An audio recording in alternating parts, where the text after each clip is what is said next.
session, we dealt with what makes a black belt. And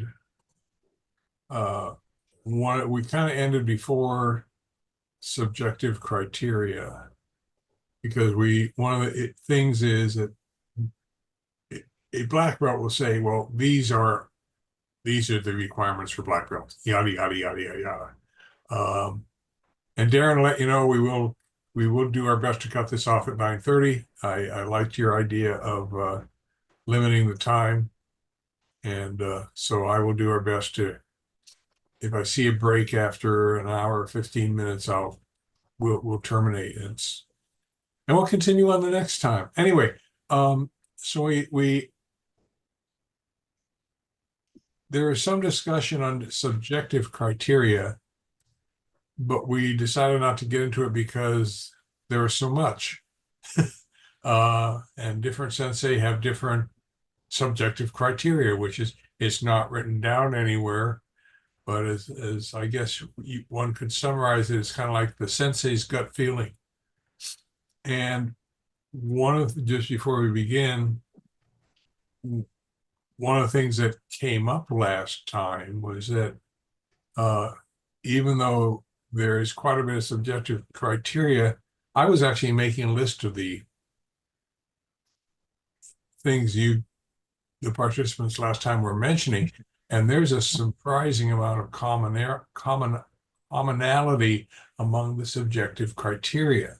So if you have the topic outline, there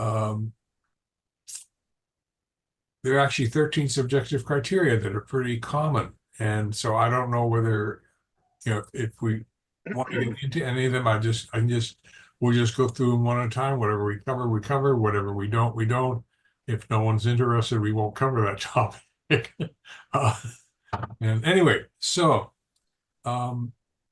because as I said, there are a lot of, how do you say, I will not promote a person to black belt, or actually any rank, unless I believe they are worthy of it. And that's true subjectivity. My sensei was the Very same much way. so. But anyway, I can't just say I don't feel. To me, that isn't a rational reason to give to a student. Anyway, so the first one we have, subjective criteria or commonalities, are maturity. Anyone want to dig into that, or what to you makes and we're talking about black belt here, basically.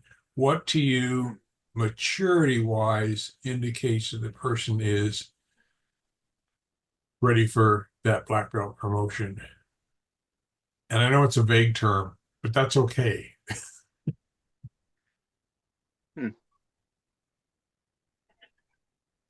Well, I think age is a Okay. starter.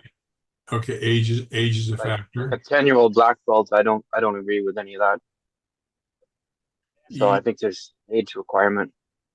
Okay, and if you hopefully you're more mature when you're a little older. Hopefully. Yes, I would hopefully. say the minimum age should be 16. Okay. I think a lot of us had that as a minimum age of 16 years old. Some 15 years old, but I like 16. Any other? Well, I think what it comes down to is, in terms of maturity, is, do they have enough sense to wield their knowledge responsibly? So if they're not triggered by something silly and then Okay. automatically jump into a fight, that we have enough knowledge that, in the words of the Spider-Man movies, with great power comes great responsibility, and if they're able to act in responsible ways with the techniques they've learned. Okay, so you're saying the part of maturity is also they have the ability to use good judgment. Yes. Okay. And I would go, also add add to that emotional maturity. It kind of ties into what Jennifer was saying. If they are not reacting to the smallest insults, that's a sign of emotional maturity. Yeah. Okay. Yeah, so some people get upset with me because it's very difficult to get me upset.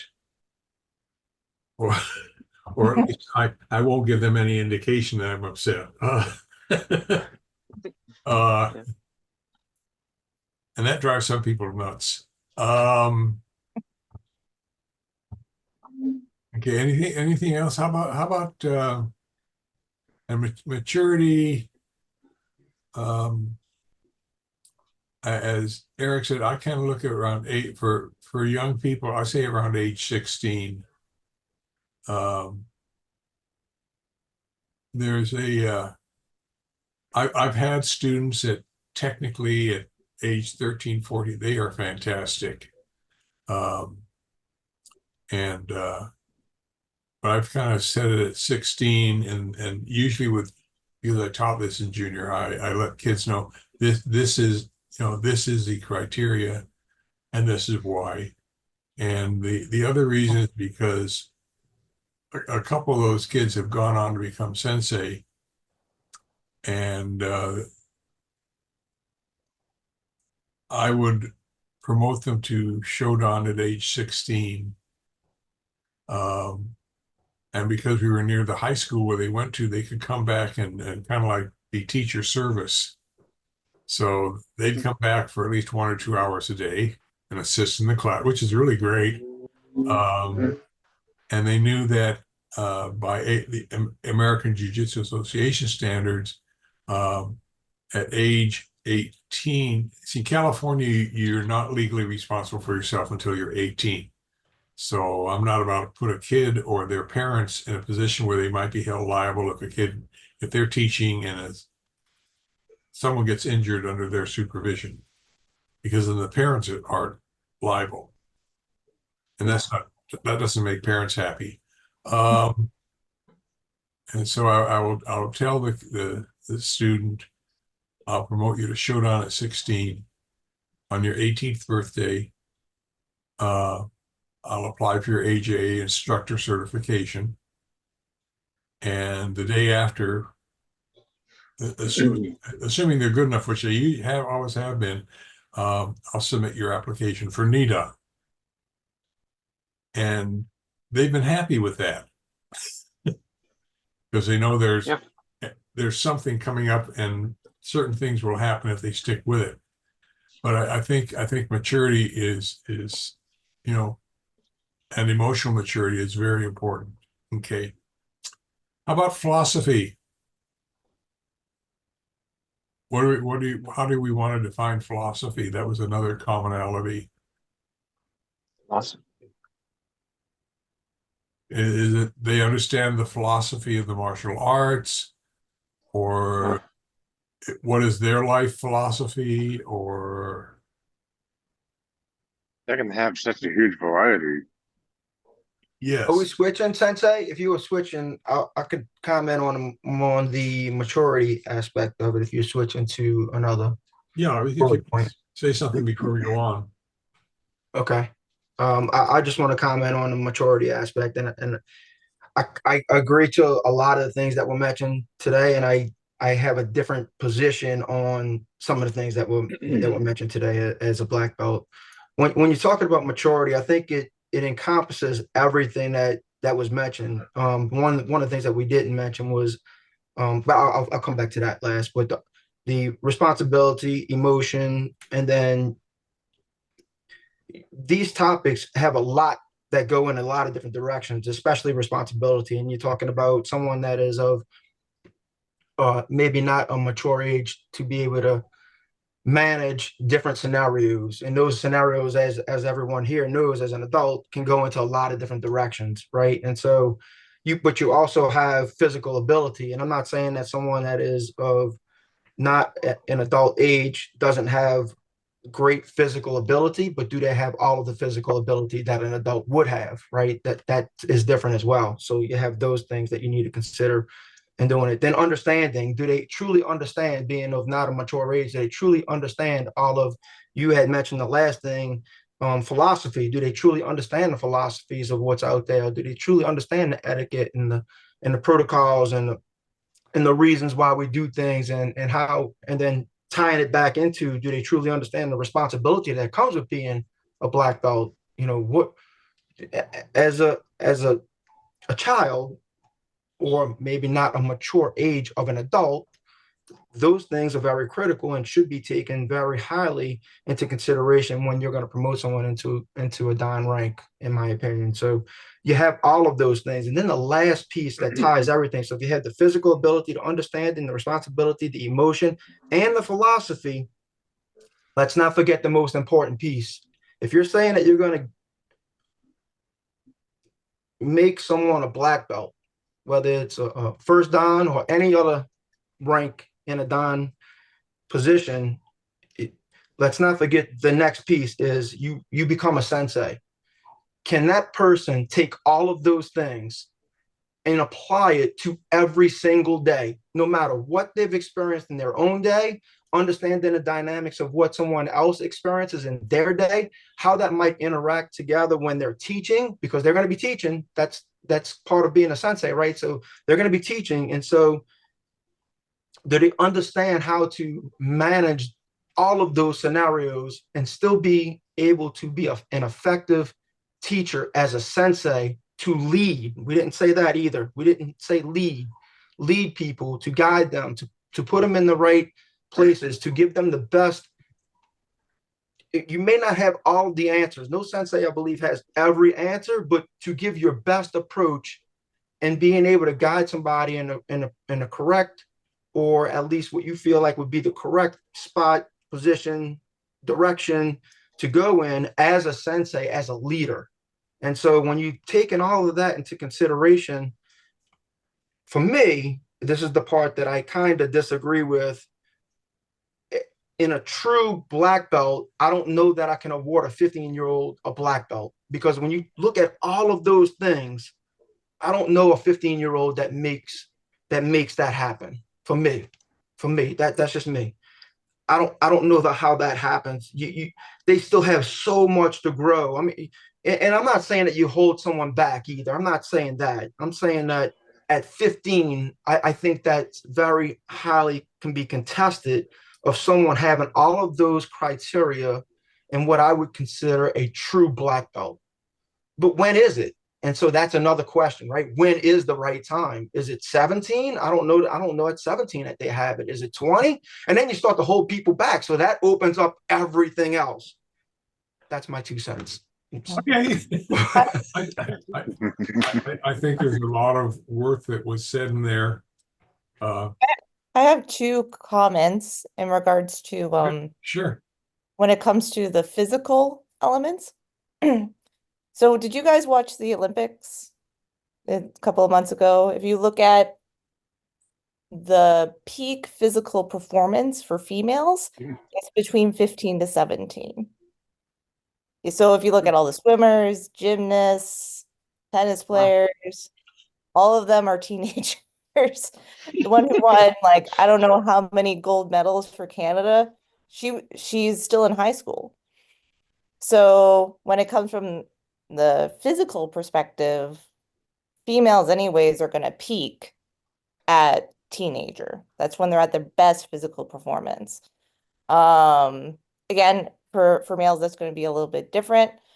So there's that element. Secondly, I don't have the assumption that because someone has a black belt, therefore they will be a teacher. Some people don't want to teach some, and just because they're good at martial arts doesn't mean they're going to be a good teacher. Even if they wanted to be a teacher, that's not a natural skill set. That's a separate skill set from being good at martial arts. Yeah, I agree. Yeah. The Agreed. I agree 100%.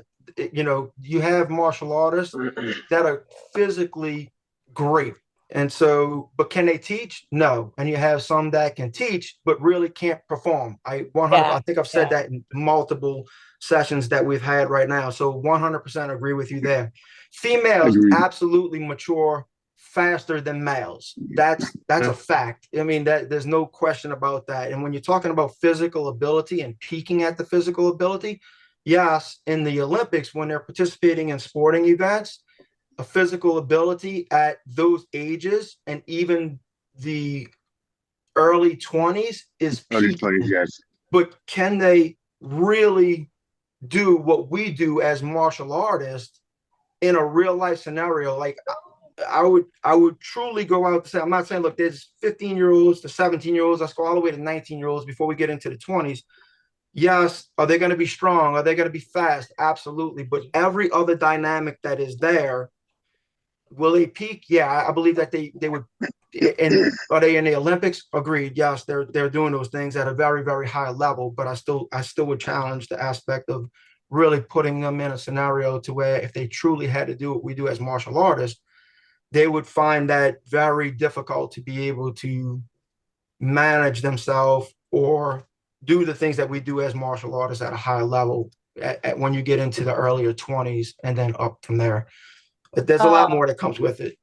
Yeah. So when you say like the things we do as martial artists, you mean like within like a self-defense scenario? Is Yeah, that I mean, look, you can have a sporting environment, that's one thing, and then you can have a self-defense environment. That's a totally different thing. Then you can have a tactical environment. That's a totally different thing, right? Then how do you have those people? When you have those people that are participating in the Olympics, they're conditioned for competition 100%, but there's no threat.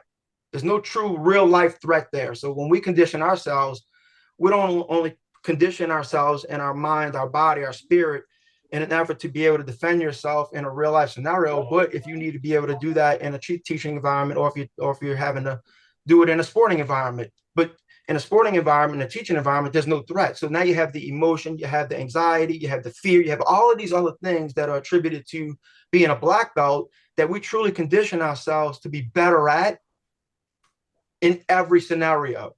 In a real life scenario, a self-defense scenario, a tactical scenario, a law enforcement scenario, security scenario, you have all these other things that come into play: emotion, anxiety, fear, adrenaline. You have all of these other things that come into play. And I'm not saying that the adrenaline and anxiety is not there during a sporting event, but it's much different than knowing that your life is on the line, than you're competing in a sporting environment and it's being stopped.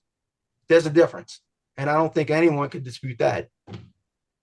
I think it would, just to add to that, I think you're right. And I think it probably takes time to develop the mental maturity to really understand You see, what you're doing.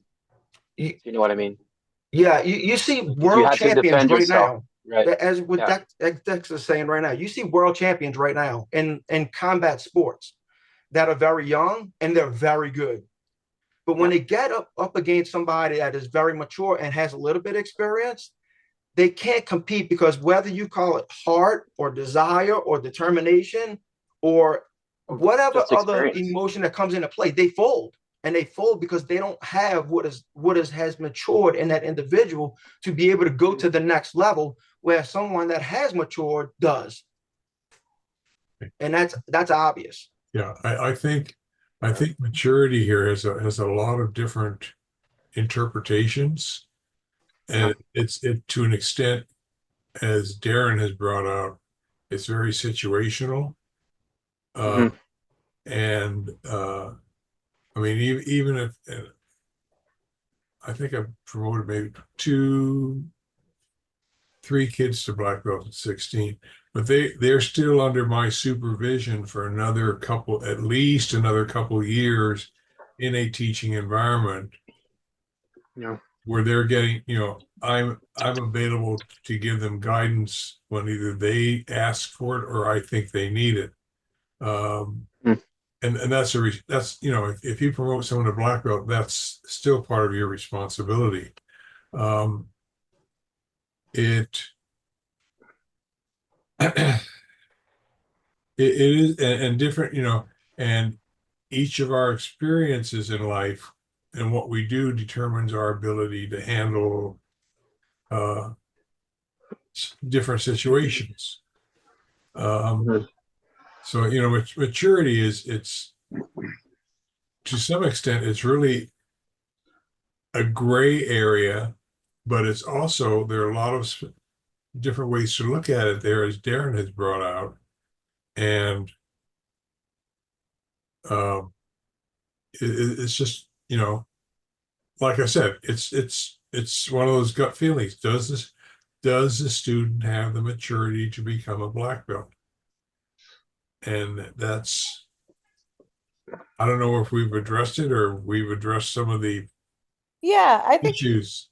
yeah, there's a lot of elements, and it also depends on, the school, the style, the organization, what their goals are. I mean, if the school's objective is to, like, number one objective is to have them really good at self-defense, then obviously everything or should be orient itself towards that if you are a black belt.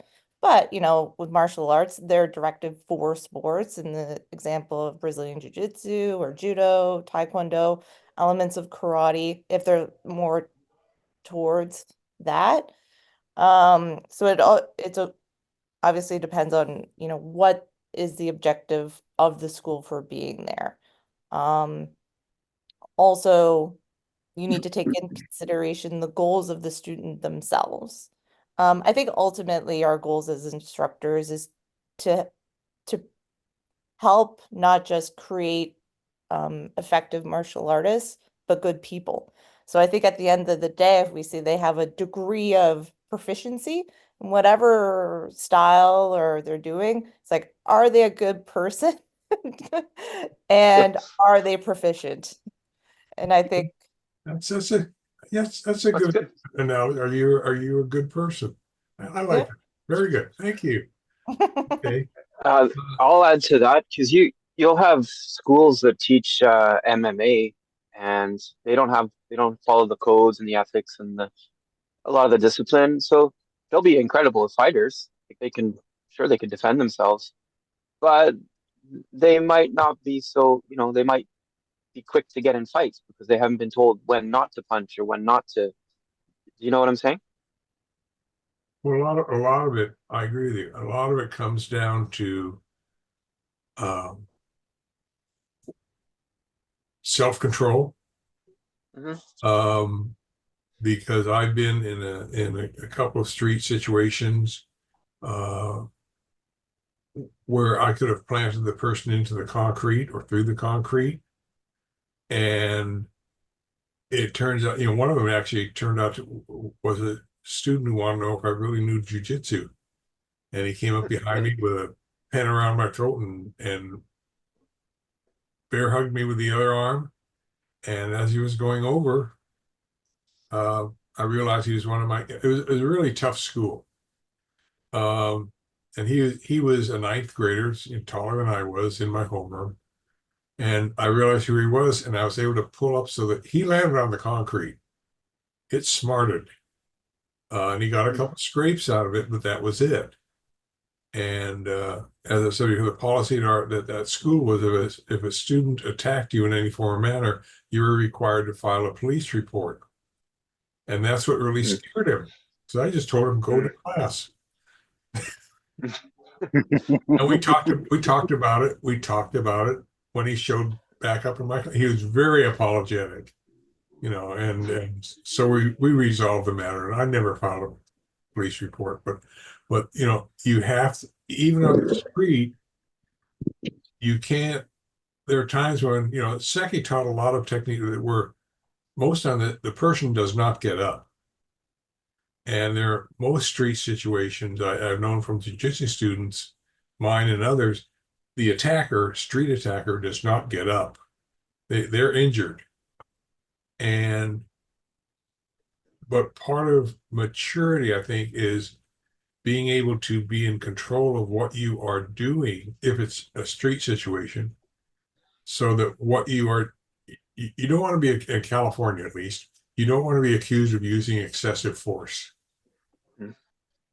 And I usually tell my students, if you throw the student with a basic hip throw and they break some ribs, and maybe they fracture their shoulder or they get a concussion, that's all reasonable force.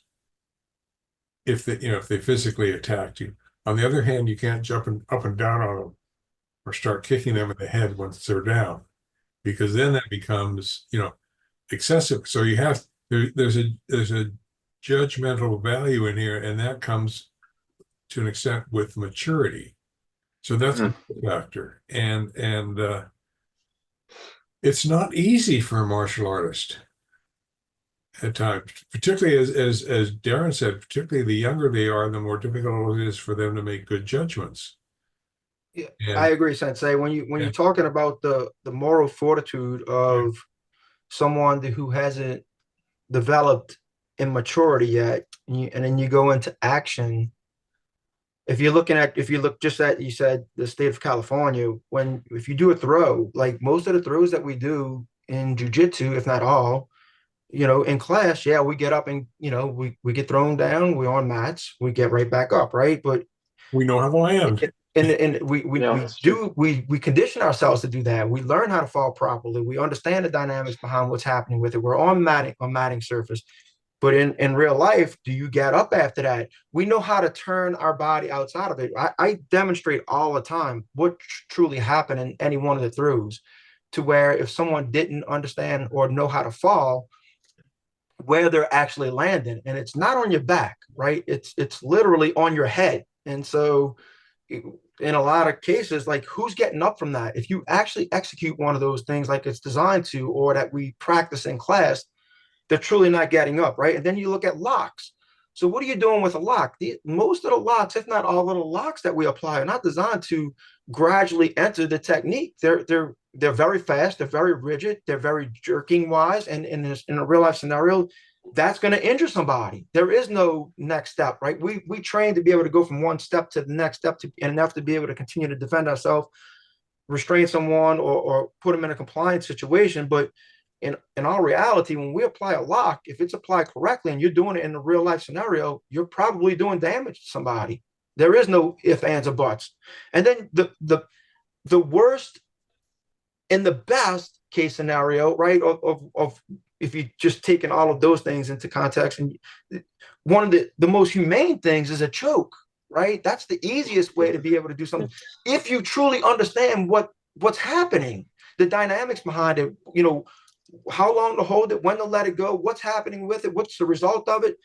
But that also could be the worst too, when you're talking about, okay, you're talking about what are you doing with that? If you hold it onto a choke, then that could lead into brain damage, or even worse, terminal. And so when you're looking at the moral fortitude of someone that may not be mentally prepared, mature, prepared to be able to do those things, that could lead you into a more compromised position than not, if you will, right?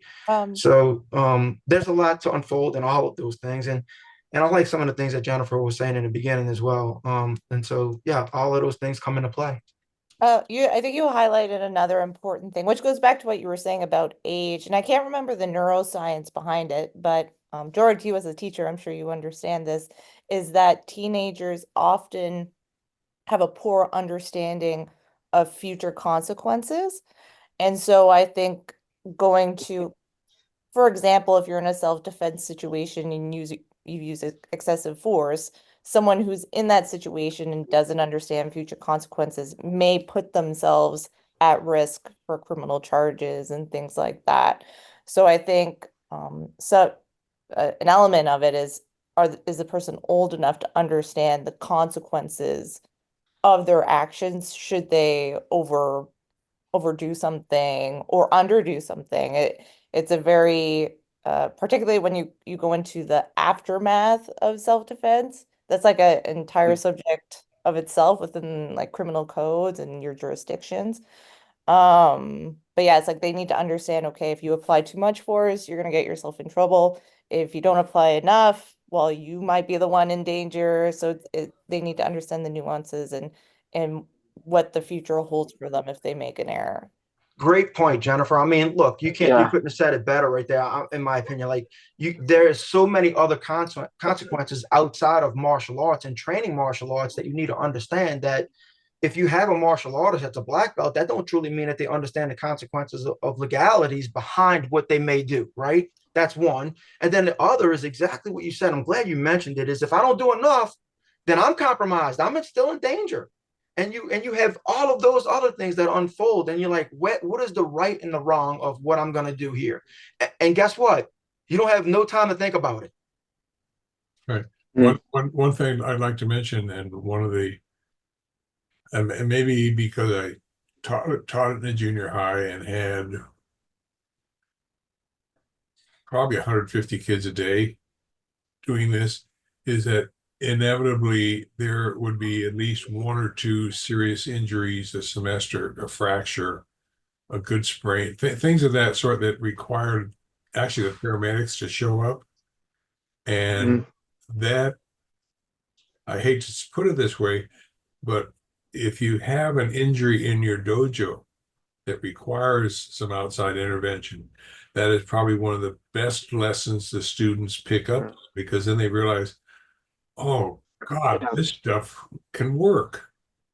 And and it's you know, it has an effect. I'm not saying go out and have your students injure each other in the dojo, but when it happens, it's a very valuable lesson for them. Which we can talk till we're blue in the face, and it's not going to make an impression, particularly on a young person or who hasn't seen people injured or hurt. It doesn't matter where, it could be an auto accident or anything. Once you see a human body that's been damaged, it hits you, and it makes you take a step back and say, maybe I need to be more conscientious of what I'm doing. And of course, there are a lot of adults that could use that too. But it's one of those lessons you can't teach. All you can do is say,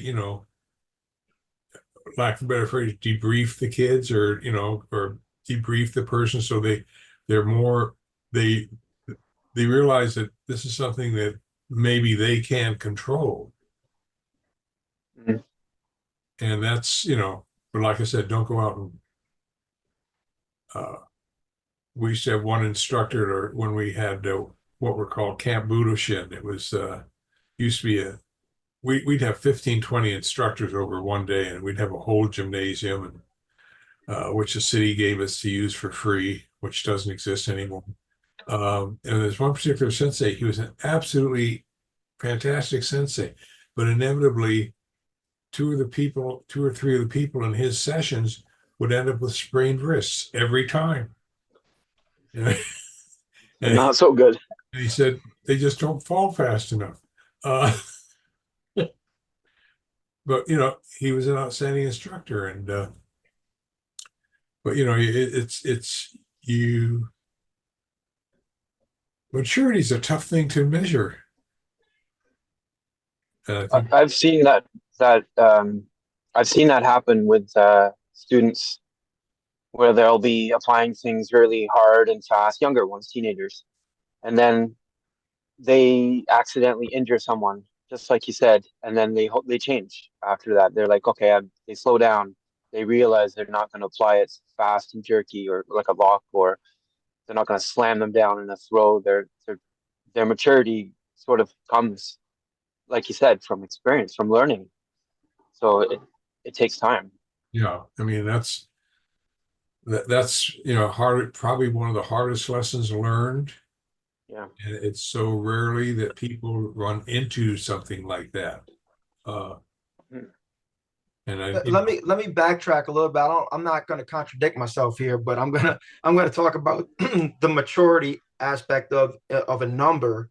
Just because I was using a number as in like 15 to 17, or even getting close to the 19-year or early 20s, that doesn't mean that somebody's mature, in my opinion. Like, you can have full aged adults that are still don't have the true understanding of maturity, which is what I think Dexter is kind of alluding to there in performing technique. I have some That's true. That's practitioners very right true. now that are adults in very high professional careers, whether they're medical or law enforcement or whatever, right? And you know what? I still tell them every day, you need to slow down.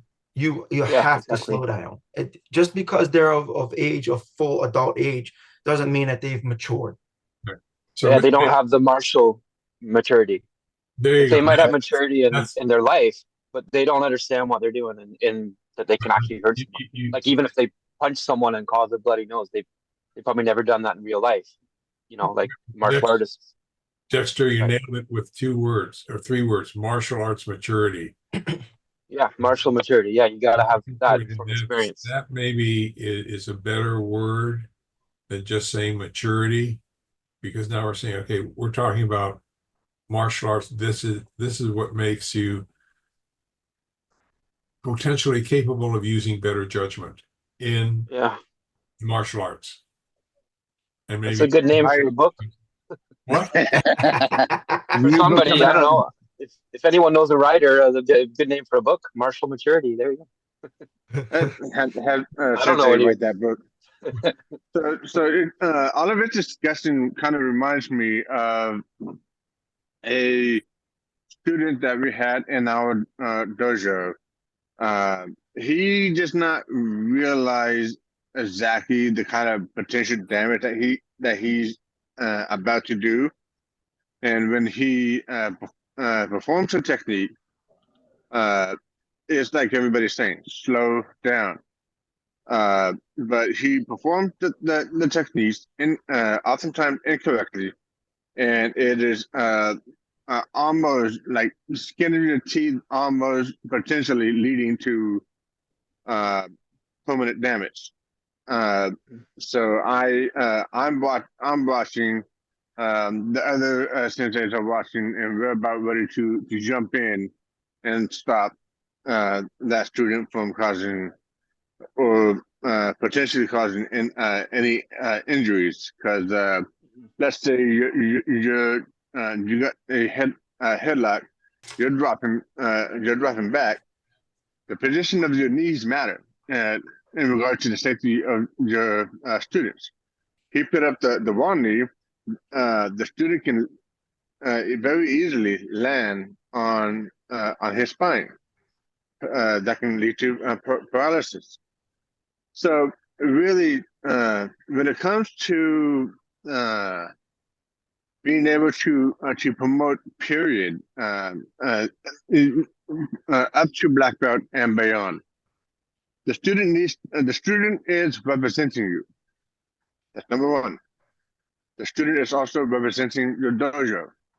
There's going to be a few other questions that you can ask. Are you okay with the student representing you and your dojo? Those are 2 big questions that you can start asking as the student starts to progress. I think, Eric, you and I are thinking of the same student. And ultimately he dropped out of the program. It was a losing battle with him to get him to slow down. And he was an MMA or I think he's Brazilian Jiu-Jitsu. Brazilian Jiu-Jitsu, BJJ. Yeah, and he just could not relax. And because of that, because he couldn't, and that's another factor, and that's part of your control or self-control, is you have to everybody you can't effectively defend yourself if you're all uptight. Yeah, that's true. You have to be relaxed. He just could not relax. If I tried to move him, you could feel all his muscles just totally tensed up. And anyway, he and I had a discussion via email, and that was end of his participation. Hmm. Because, you know, I have a question. Oh, sorry, go on. yeah, I try to say, you know, if you could calm down, you'd be fantastic. And, you know, but this is not a MMA class.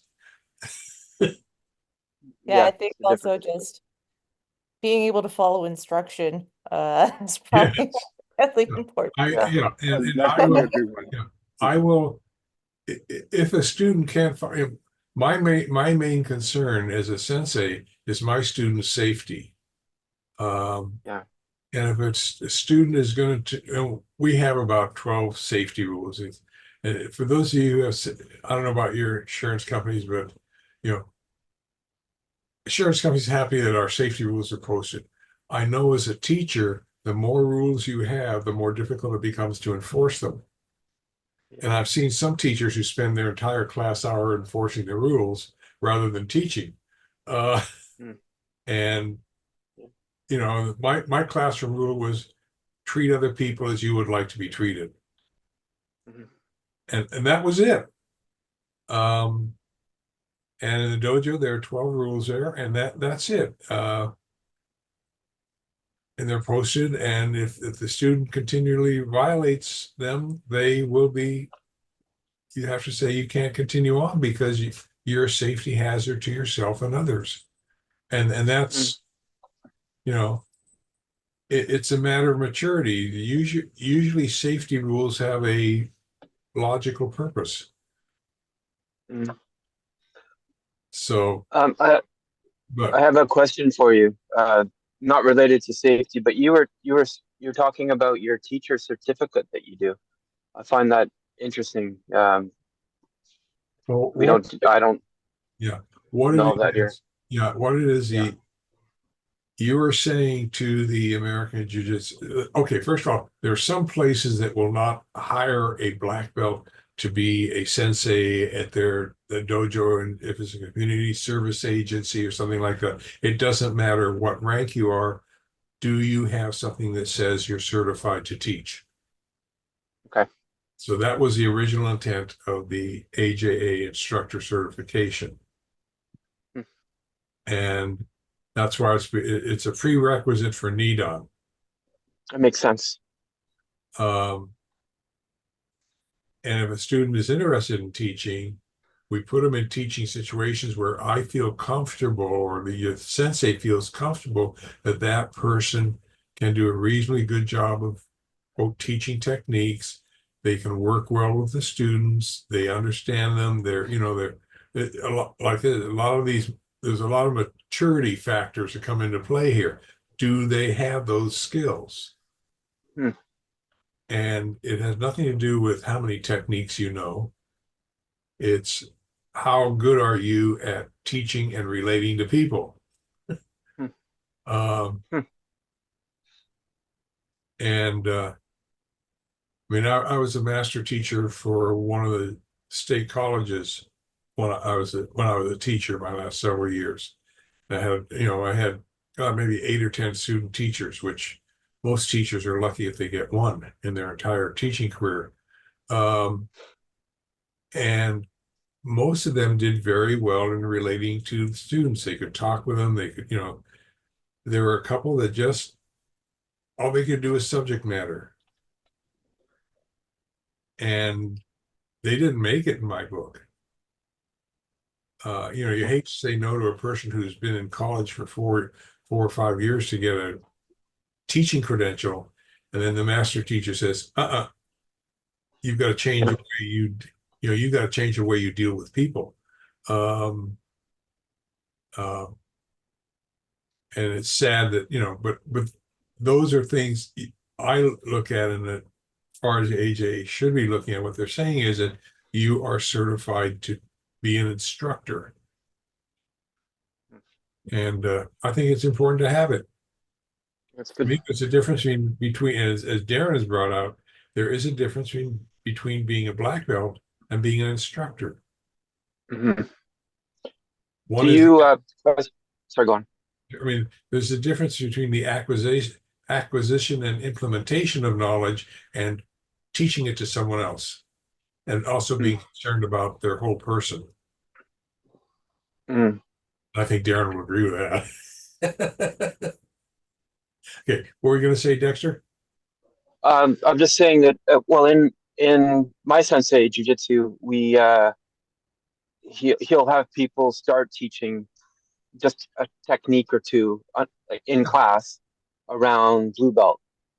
I'm wondering if other dojos do the same thing to get them ready. So they'll teach a little bit here, and then to get used to the idea, and he helps them along, kind of thing. I will have black belts occasionally teach techniques. I'll say, next week, can you teach? I said, pick a technique. It can be. I don't care if it's a review technique or a new technique. Pick a technique that you like, that you think you can do well, and teach it to the class. Okay. If a student comes up with a variation of a technique that I haven't seen before, and the student will say, Sensei, got a new technique. And I'll look and say, okay, teach. It doesn't matter what rank this student is, teach it to the class. If most of the students in the class can do it, then it's legitimate as a technique. If no one else can do it, then I say, okay, this is your baby. But because of your physical capabilities or physiology or whatever else, but that doesn't mean it's not a valid technique. That doesn't mean it won't work for you. It just means it may not work for most people, and it's your baby. But yeah, I will put students in. You have to put students in teaching situations, because some of them find they can and eventually enjoy it, and they get more comfortable with it. And I will not certify a person to be an instructor unless I see they are comfortable on the mat teaching. For us, we do the same thing. It doesn't matter, excuse me, it doesn't matter what level they are for me, as long as they have a general understanding of what they're doing at their level. So I'll always put people in a position to be able to give their expression on how they feel like a technique is supposed to be performed with my oversight, or a black belt oversight, or an advanced student's oversight, whether it be one of the Q ranks or as a brown belt.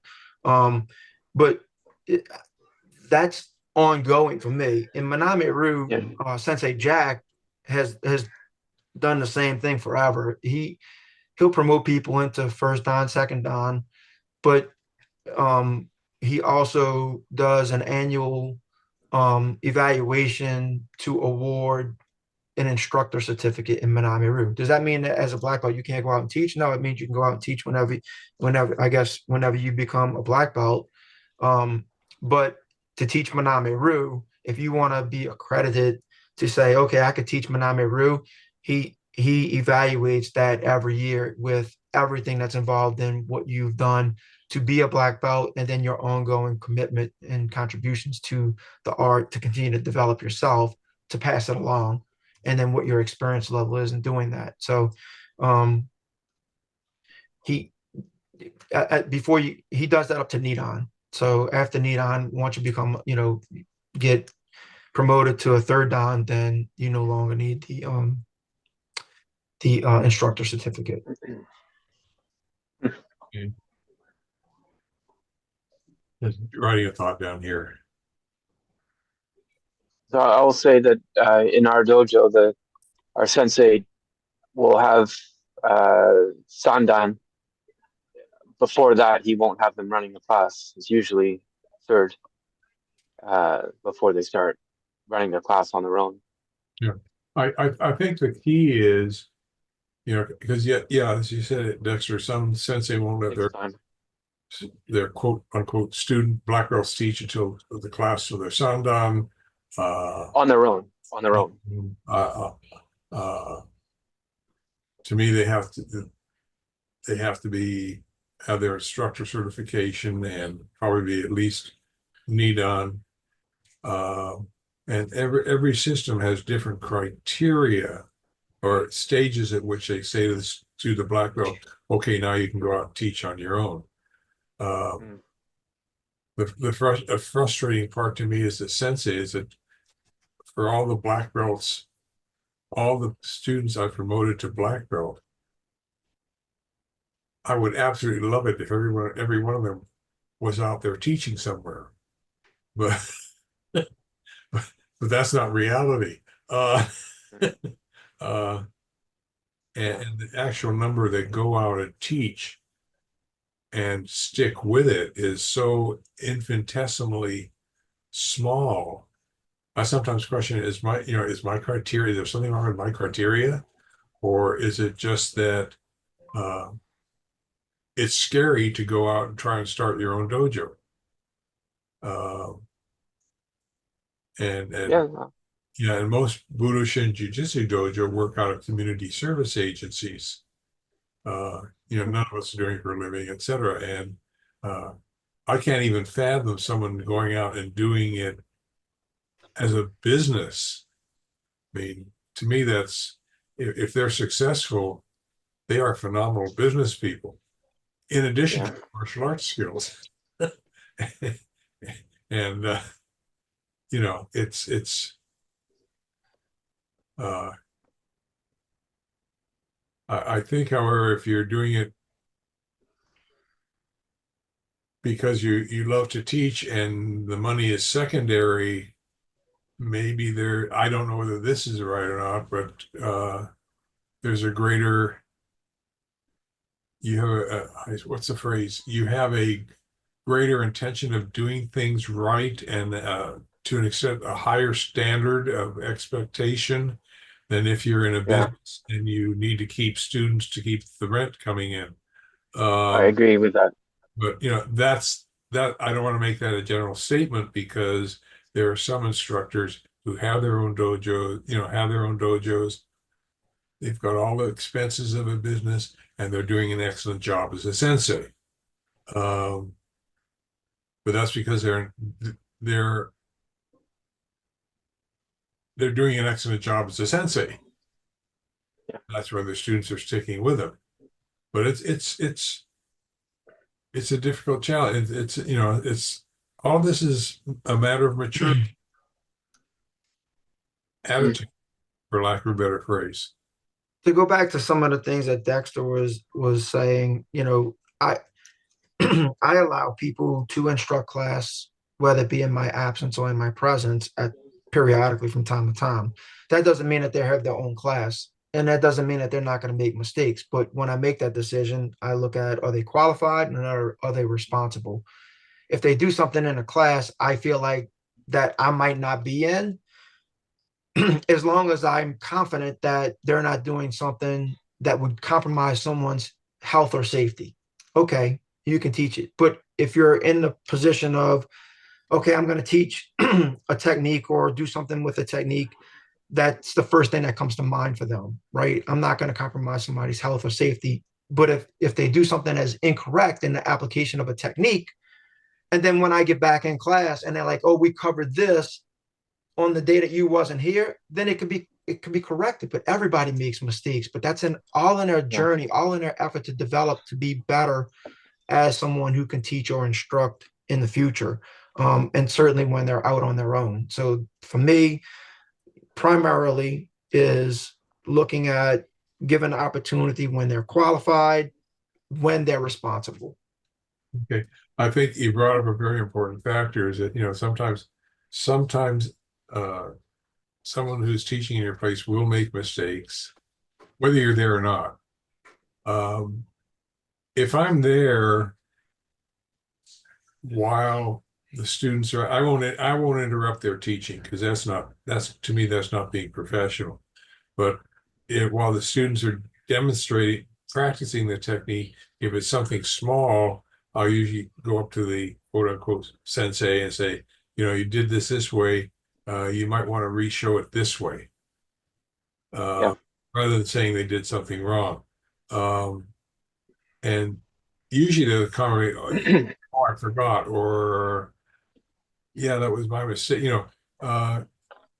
Usually a person who is sincere in doing something right isn't afraid to admit when they make mistakes because their goal is to do the job right. And some people can do that, some people can't.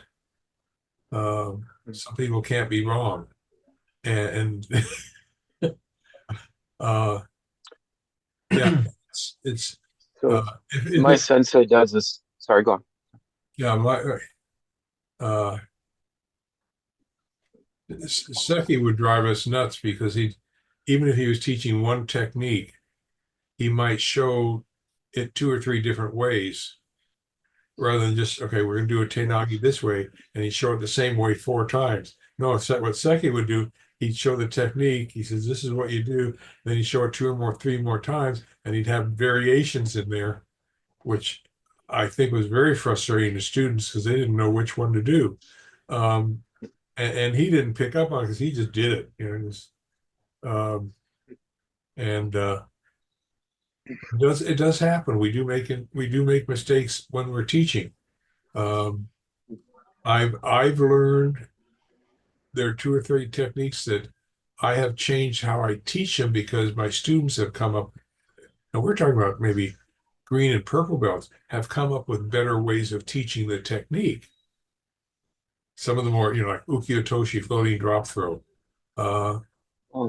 It used to be an almost impossible technique for me to teach the students until 3 students came up with a real, as you put a third. I think I saw that video. Yeah. Is there a video? Do you have is that it? Yeah. The video or there's Maybe it wasn't you, but it was a video of someone demonstrating. There's a still picture sequence in the uke.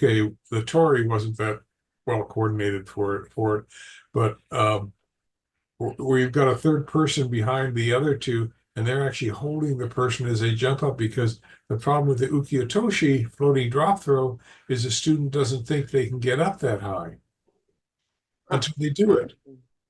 And so you can do this holding onto their belt 2 or 3 times, and the 4th time you don't hold onto their belt and they do the technique. And it blows their mind that they did the technique. And it's not that some techniques are physically difficult to do.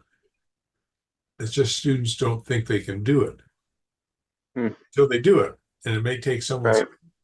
But yeah, even as sensei, and I had been teaching 10, 15 years already. I said, that's so much easier way to teach it. And here's a couple 13-year-olds who've come up with a solution, and it does happen.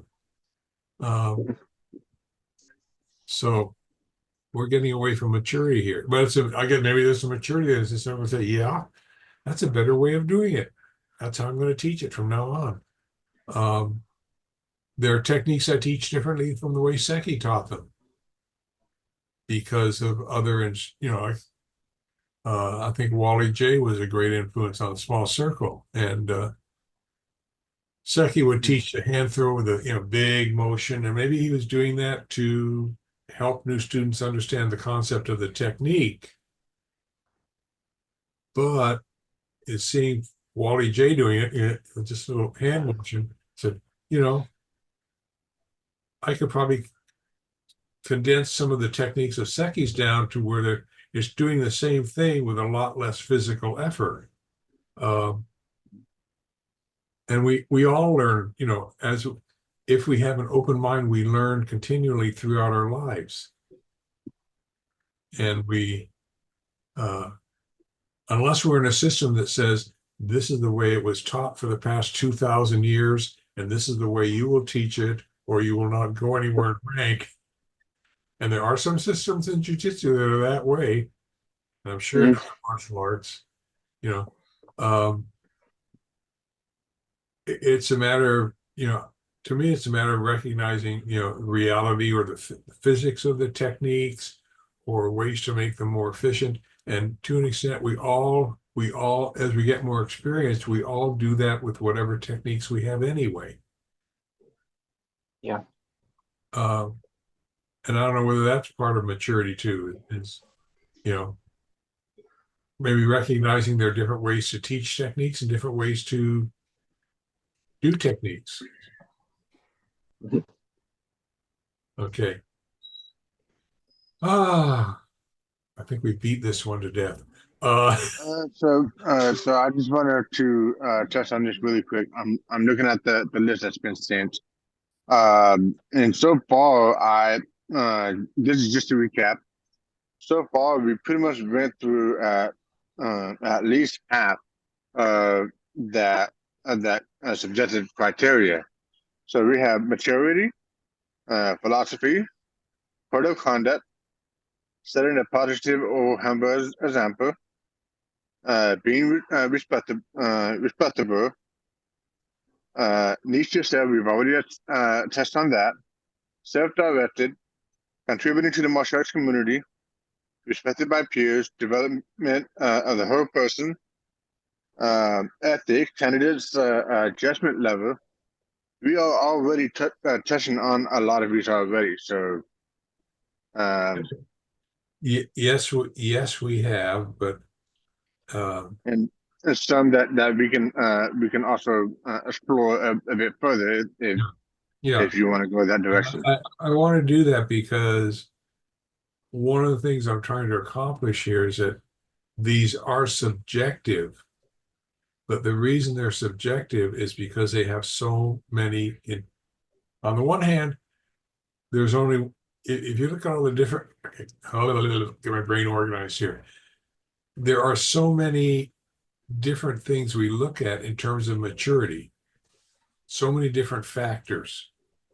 And even if there are two of us, such as Eric, myself, and maybe Darren in Budoshin Jiu-Jitsu, or we're three Jiu-Jitsu, that we study the same martial art, we still have different views of what maturity is. And if we had 10 people here, we'd probably be discussing this topic for the next 2 years. Because everybody seems to have, because it's subjective, you can't put down on paper, maturity is this. And that's what makes it difficult. But the reason I'm doing this is so that we can explore these subtopics. So maybe someone who views these videos will see, okay, I'm okay.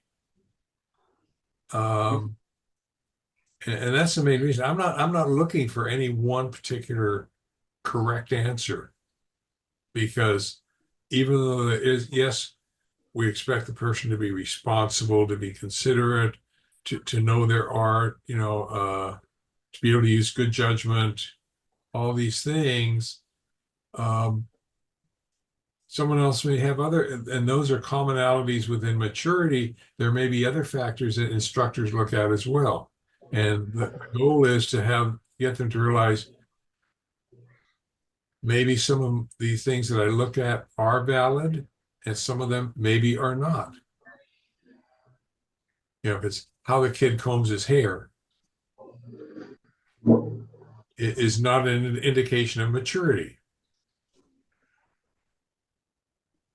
Whether you're wearing your hat in your car is not a measure of maturity. I got the roof off, so as maturity. The roof is off, so I gotta have I mean, it's like you cannot judge a person by their appearance. This is my work hat too, but Okay, but no. appearance is a factor. If the student always shows up in a dirty gi, what does this say about them? Yeah, that's But then says a lot. When I taught junior high, I had a girl whose parents would not allow her to bathe more than once a week.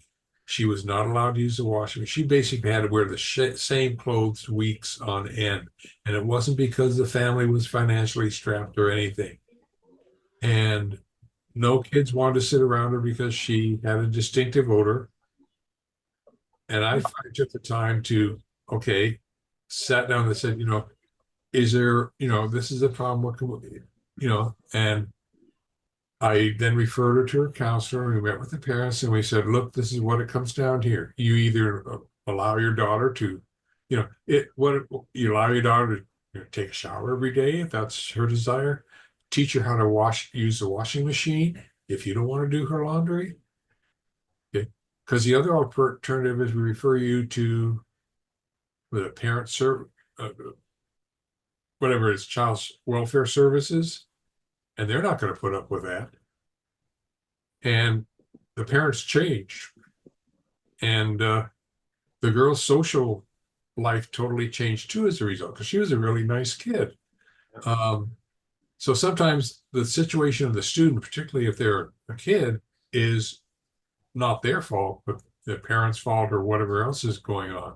So, this is where this is where, as a sensei, you have to become there are times when you have to deal with very delicate issues. And that's a sign of maturity. Now, am I going to tell a 16-year-old that's a sign of maturity on your part? No, that's not going to happen, because they don't have the skill to deal with that type of a problem yet. So, so appearance of the student can be a factor, but then you have to start asking, what are the reasons for this? And I've mentioned this before. I used to ask my kids, why did you do this? And we had a counselor, Irish lady in her mid-50s, redhead. And she was totally straight up. They loved her. They referred to her as mom. If a kid told you they were going to go see the counselor, and I said, who is it? They'd say, Mom. I knew who it was. But she gave me a really important lesson. You never ask a person why they did something. You ask them, what are your reasons? And sometimes their reasons are legitimate. And then you can find a solution to the problem. If you ask a person why, it tends to put them on the defensive right away. Why did you do this? So, and I've ever since then, even with my own daughter, is, what were your reasons for doing this? And sometimes she'd come up with a legitimate reason. So, but again, that comes with experience. So maybe experience is another factor that you look at for maturity.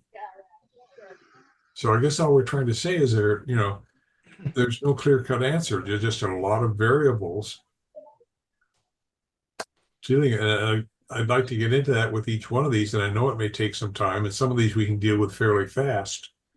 But anyway, let me check the time here. Okay, we're still okay, Darren. Okay. Philosophy. When you're looking at a student for black belt, what are you looking at in terms of, if you say philosophy is a factor, what does that mean? I can come up with 2 or 3 different definitions, or anyone want to? I know part of it is, what is the philosophy of your dojo, and can that student follow that philosophy? So that's already one aspect. And you did mention earlier the philosophy on life, that can very well tie into their maturity levels.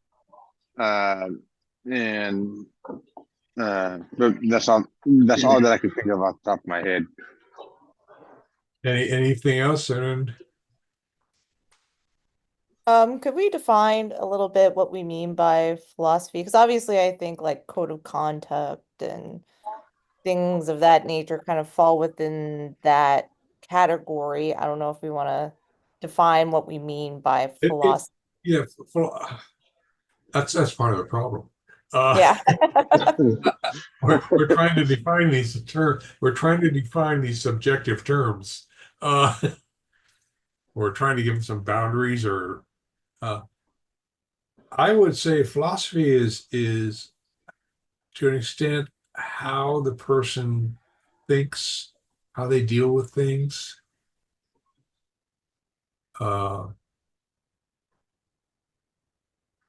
what influences what they do. And I know those are all vague terms. Yeah, well, Mm. I think there's the degree of what the philosophy of that martial art is. If you take Aikido, for example, it's like if someone Mm. gives you a momentum, you allow them to continue on that path and you kind of step out of the way. But for me anyways, I as long as they follow, basic principles of, treat others the way you want to be treated, they have a general sense of what the consequences of their actions are. I'm not here to be any type of guru and to say, okay, we need to, follow the philosophies of Bruce Lee or any type of traditional instructor of the past. That's not my role as as an instructor. My role is to teach and to do my best to ensure that I have a positive influence on the people I'm instructing. But outside of that, I don't think there needs to be any type of philosophy necessarily instilled other than the ones that apply in every area of life of just being respectful, and, avoiding conflict when you can and that type of thing. But that's just my perspective. Okay. That's a good perspective, Jennifer. I That's mean, good. I like that.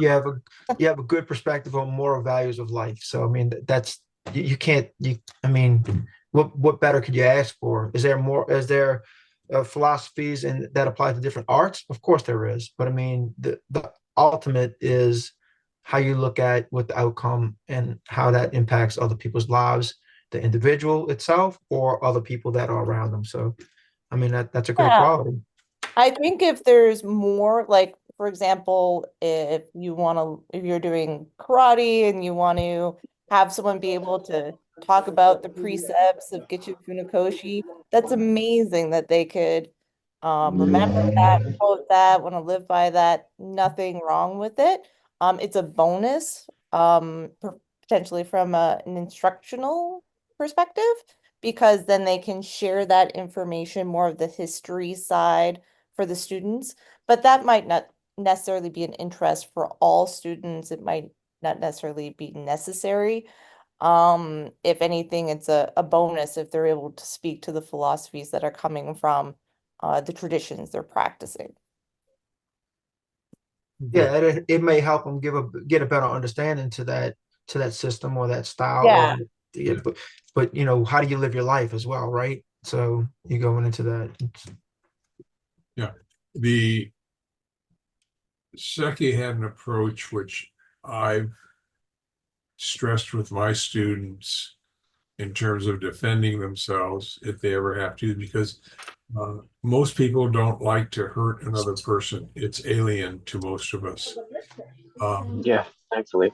And his approach was, and I tell students, I don't know if this is a warped mindset, but it has a certain amount of rationale to this. He says, because his attitude was, you don't fight people, you help them.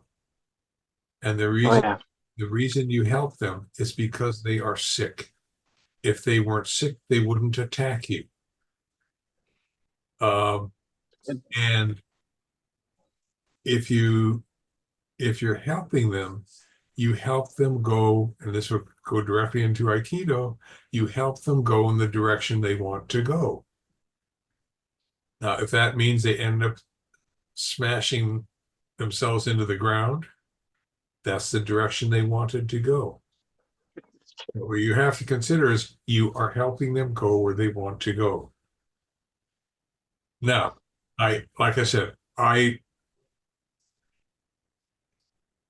if you accept that quote unquote softer outlook, it can take some of the pressure off if you and I've had some kids that have been in street situations and it takes some while to debrief them at times, and you have to do that, particularly with young people. If they accept that quote unquote outlook, it helps them, how do you say, feel better about what happened. it may not resolve things entirely, but they know that what injury was caused to this person was not their fault, but because this person attacked them, they were sick, and you helped this person go where they wanted to go. And that was his outlook. And he repeated that periodically in class. And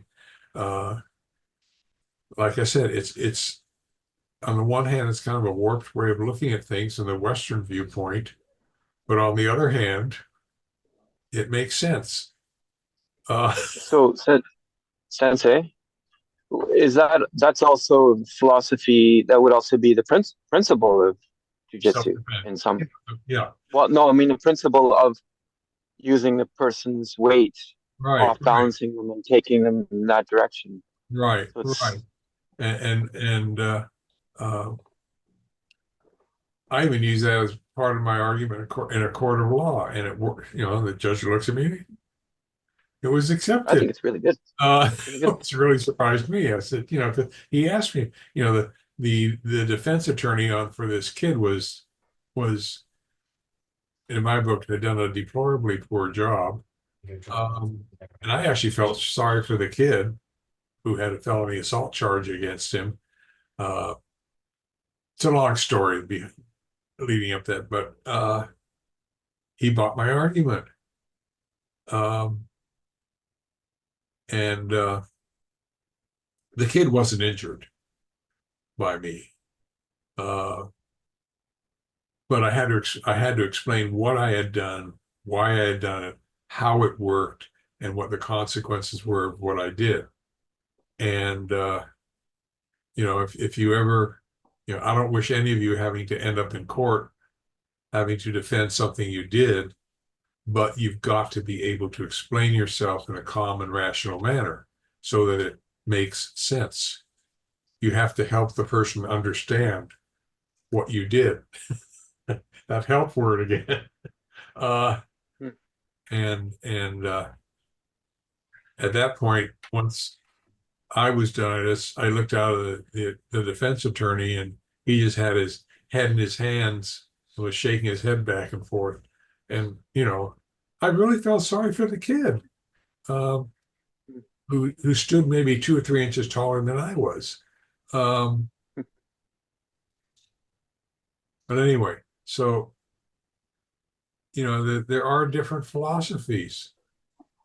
You know, maybe in maybe MMA or Brazilian Jiu-Jitsu, the philosophy is you've got to win this competition.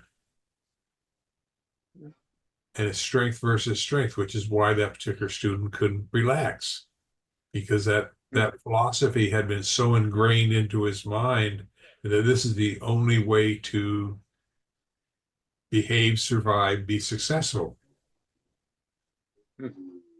And you know, so it's not necessarily all his fault, although if the maturity was there, he might have recognized it. I don't know. You know, we didn't get into that discussion. Uh,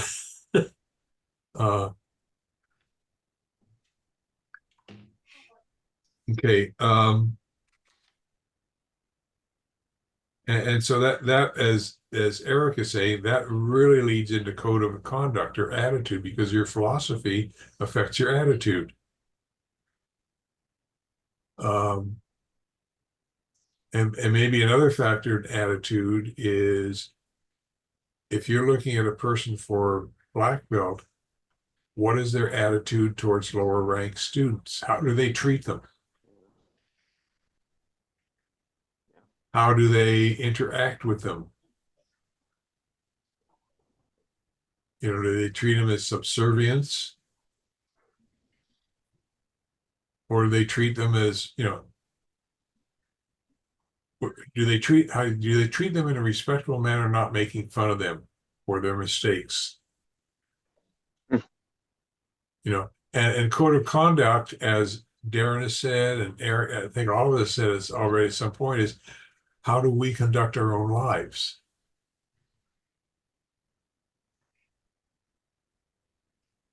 If your candidate for black belt goes out during a break, smokes a joint, has a can of beer, and then comes back. I'm exaggerating here. Well, Is not so much. I is- mean, yeah, I'm not gonna say, well, Brazilian Jiu-Jitsu, a lot of them smoke weed. but I remember, I'm saying, Jen knows, right? But it's Oh exaggerating. that's a yeah, part of Do the they? culture, right? I'm not as they're rolling around together, not right? all You gotta, schools, No, not but all of them. I'm saying, but some. there's a do they? There. I hit a sore nerve here. Do they? it's their thing. Do they?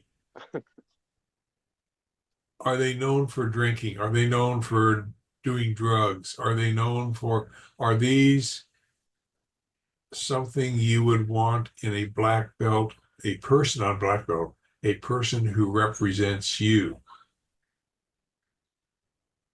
And is this subjective? Sure is. Is it judgmental? Sure is. But one of the things I think we all consider as sensei is that person represents us. They represent our teaching. They represent our values. So,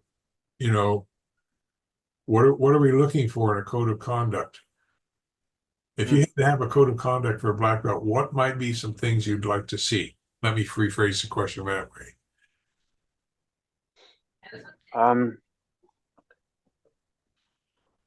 Well, I know that when I was doing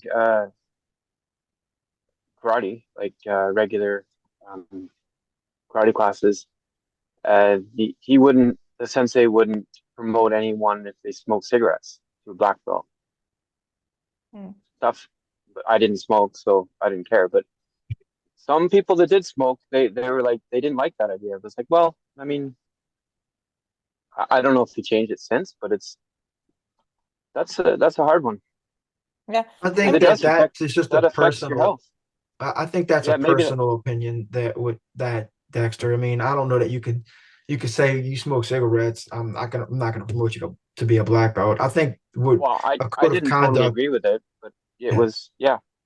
I think a code of conduct would be more of, what are your ethics, your discipline, your moral values, your integrity, those type of things is what you would be looking for. What is a direct reflection of how you want to be represented in the dojo and as an individual? Yeah. That would be more of what you would have to consider. The rest of the things are subjective to what you may or may not like as a person or disagree with. I agree. I agree. Yeah. But one thing it's about cigarettes. I mean, I think we've all had it. I used to smoke a long time ago, but if you're working with someone and they've been smoking and then they come into class, it's horrible.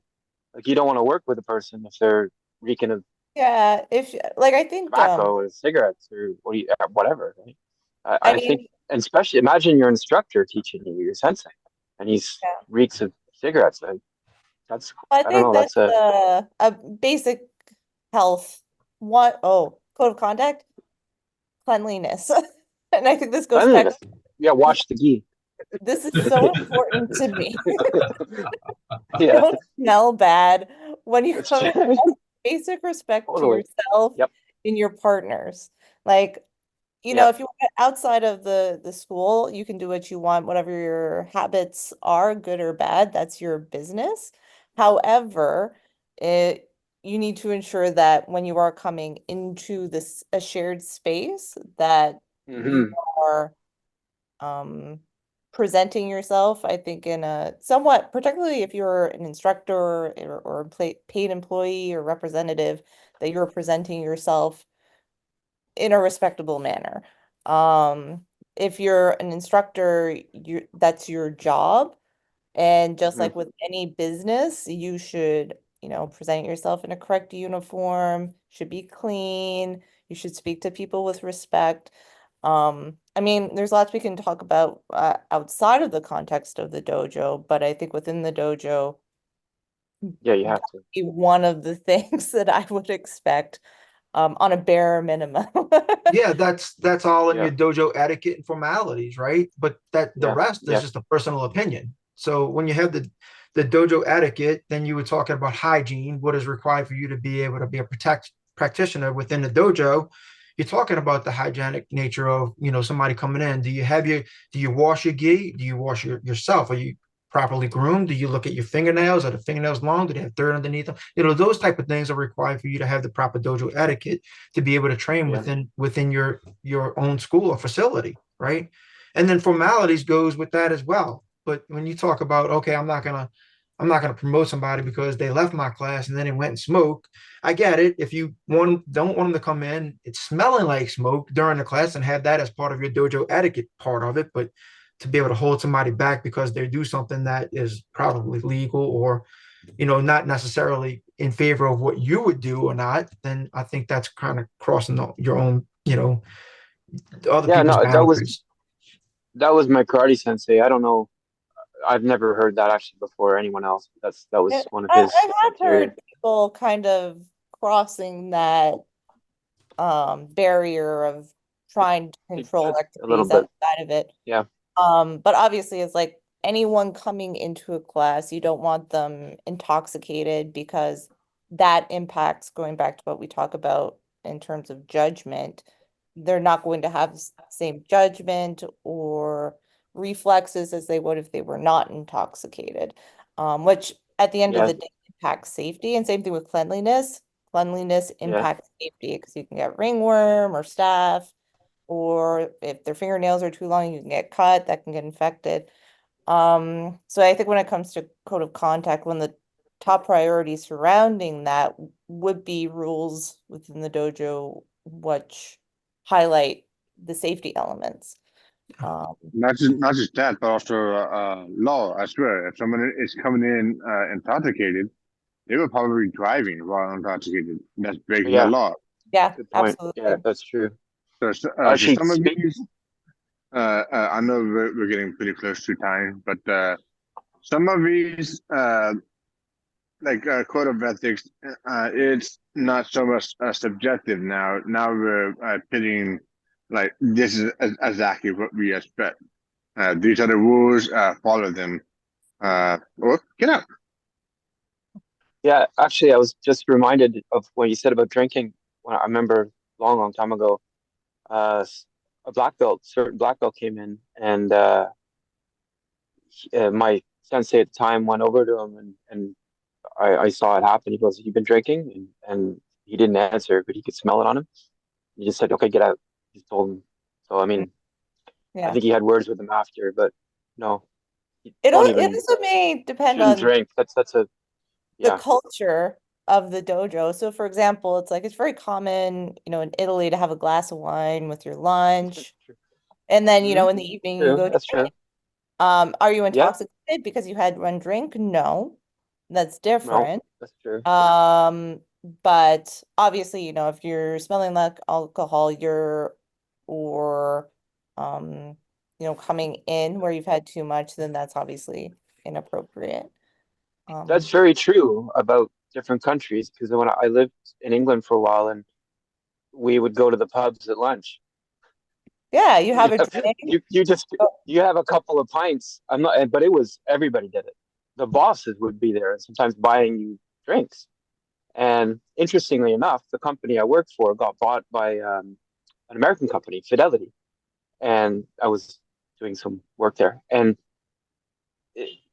when they took over, they put an end to people going to the pubs at lunch, going to drink at lunch, and people were not happy. It's a part of the social, and you're saying they're not drunk; they're just having a pint with their meal, and they go back to work. So, but it's culturally different. I don't know how that would apply in different countries with martial arts. I Okay. don't know if that would be totally different. Okay. We're going to stop here, and I think we'll Go for a drink. continue with the Sorry. next time if anyone wants to dig into it. And then I'm going to mention something about having a drunk in your class, because it's a safety issue, and I've had, Sure. but I'll do that after we close this meeting. So officially, we're ending the discussion at this point. pause for a moment. Okay, let me stop the recording. And